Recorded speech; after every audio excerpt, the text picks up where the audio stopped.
एक supreme court में case चल रहा है, बहुत इंटरेस्टिंग केस है और उसे कभी लोगों को पता ही नहीं है, इसलिए आज मैं उस केस के बारे में बता देता हूं। आज भी मैटर पेंडिंग है। झारखंड से, बिहार से, उड़ीसा से, बंगाल असम, हाँ, पांचवा असम, इन 5 राज्यों से गरीबों के बच्चे गायब हो रहे थे।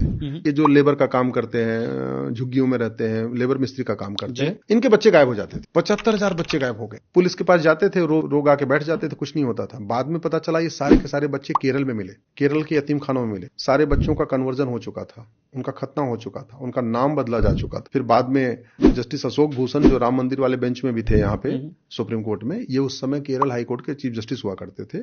वहां एक पीआईएल फाइल हुई, उस पीआईएल में उन्होंने सीबीआई जांच करवाई। फिर जांच में पता चला कि इन 5 राज्यों से बच्चे जो गायब हो रहे थे, 6 महीने के, साल भर के, 8 साल के, 1 साल 2 साल के, वो वहां पे कन्वर्ट करने के लिए किडनैप किया। तो इस देश में कन्वर्जन के लिए किडनैपिंग होती है, ये मैं आपको बताना चाहता हूं। इस देश में कन्वर्ट करने के लिए केवल झूठ नहीं बोला जाता, केवल धोखा नहीं दिया जाता, केवल फरेब नहीं किया जाता, केवल लालच नहीं दी जाती। इस देश में कन्वर्ट करने के लिए किडनैप भी किया जाता है, ये मैं आपको बताना चाहता हूं।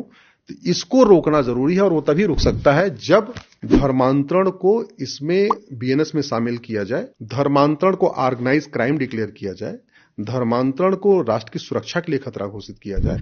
अल्टीमेटली मुगल यहां सत्ता के लिए नहीं आए थे, सत्ता उनके लिए साधन था। मुगल यहां केवल और केवल धर्मांतरण कराने आए थे।